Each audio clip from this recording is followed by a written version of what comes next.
Spring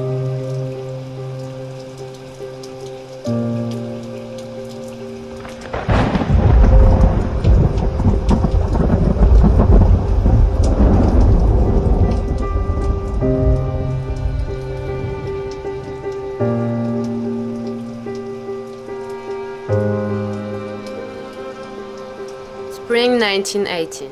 The English held front is barely 80 kilometers from Doullens. The French with their allies are holding it well.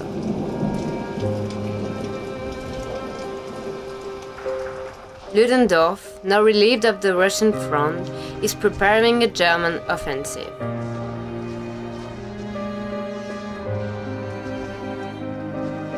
The first days of March are relatively calm. On the 21st of March, the Germans begin their assault.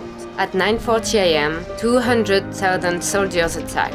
6,200 cannons bombard British lines every 10 meters over the 19 kilometers front line. By evening, front line is broken in two places, direction Peronne and direction Ham. The 22 Germans continue to advance. The 23, they advance further. Field Marshal Haig demands Pétain, whose troops are south of the Somme, to send reinforcements. Events, however, move faster than troops. Peronne falls. At 4 p.m., Pétain and Gough meet in Dury. Whereas they thought 3 divisions would be sufficient, they now need 20. By morning, they would need 30 divisions to defend Amiens. Anglo-French relations are strained. The politics of self-interest are apparent. Meanwhile in Paris, Foch demands that Clemenceau create a commander-in-chief position. Every minute would count. The 24th, French reinforcements move north, throwing themselves into battle, unsure of their position and their ultimate target.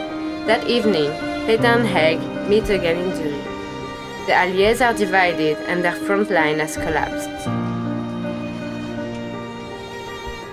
The 25th, Bapaume is in enemy hands. Ludendorff orders his troops home. During the night, Germans take Albert and Noyon and are in sight of Rouen. The 26th, the situation is desperate in the morning. The Allied commanders meet in Doullens to formulate a plan.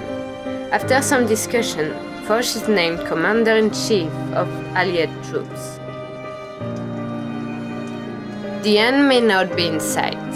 As commander, Foch now has the reserves at his disposal to allocate as required. He gives his orders.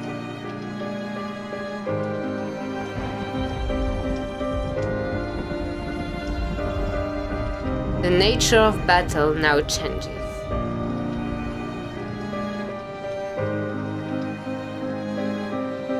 During the 26th, the Germans take their advantage and advance direction Amiens. The attack bypasses Albert and went deeper towards Doullens, which is less than 10 kilometers from the front.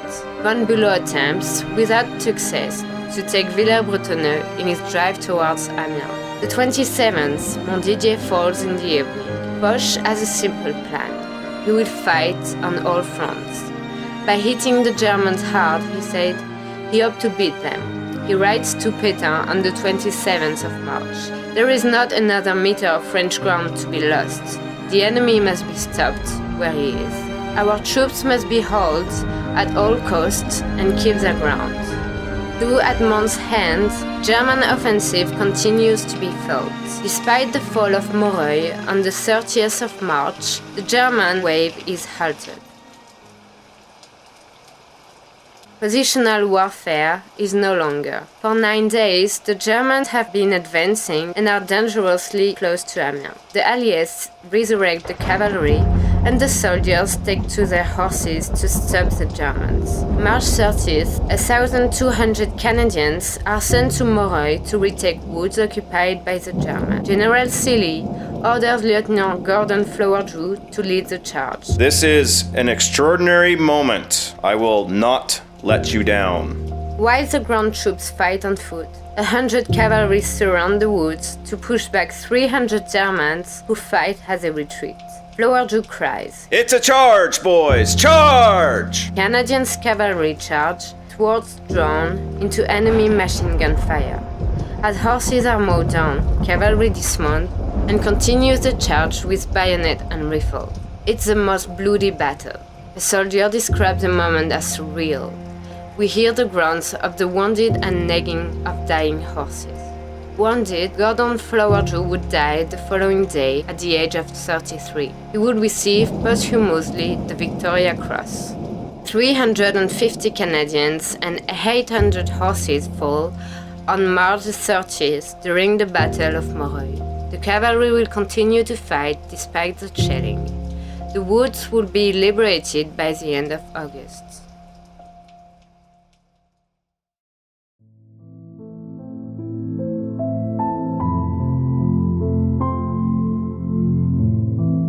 "68 years later, in 1986, a Moreuil citizen was wandering around the fields and discovered a shoe. Jean-Paul Brunel found out the body of a Canadian soldier. Je me promenais dans les champs et puis, ici, à cet endroit précis, j'ai retrouvé une chaussure.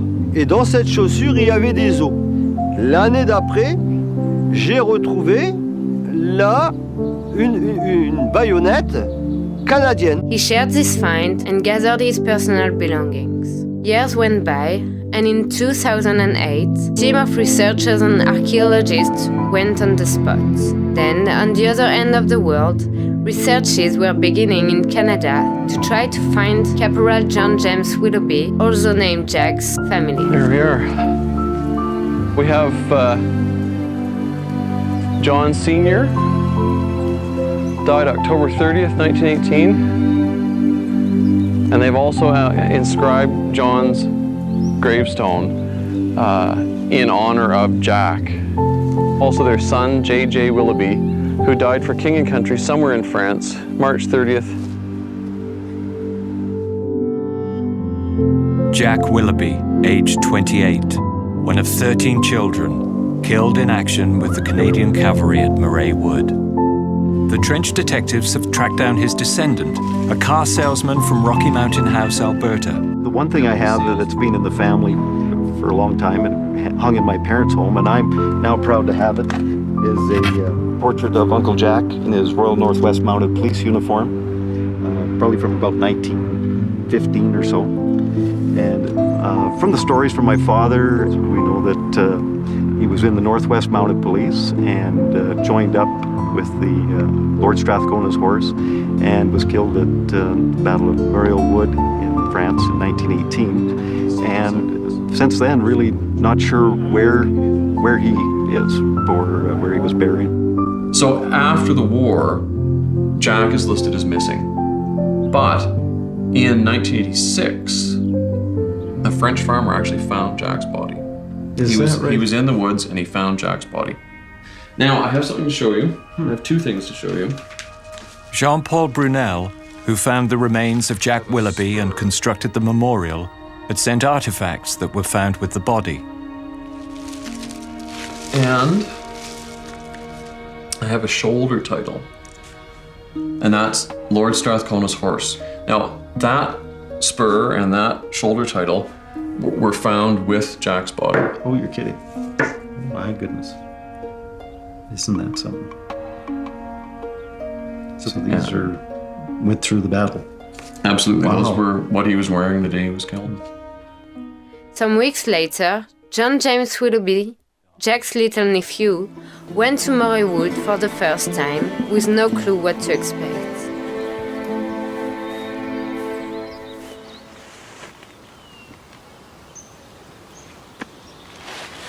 Who put up the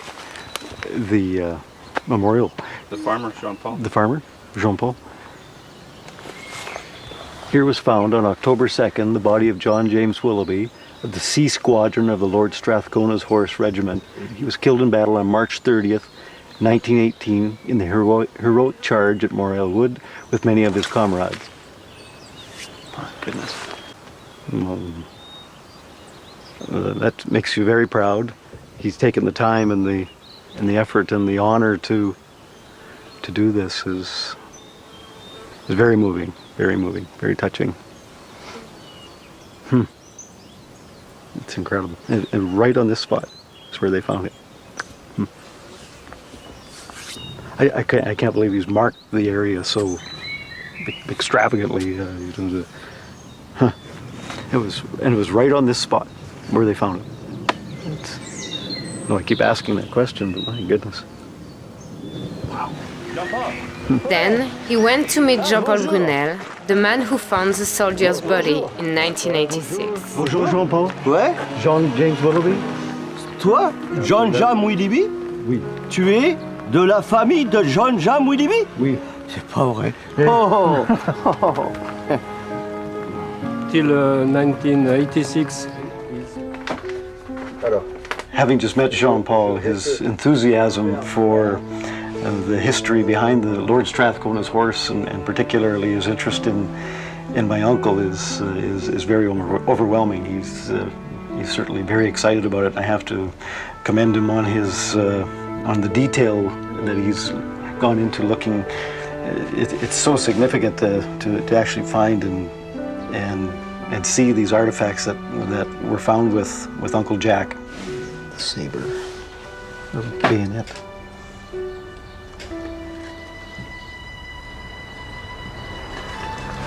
We're just, again, overwhelming. It's to actually be able to see these items that were with him for so long.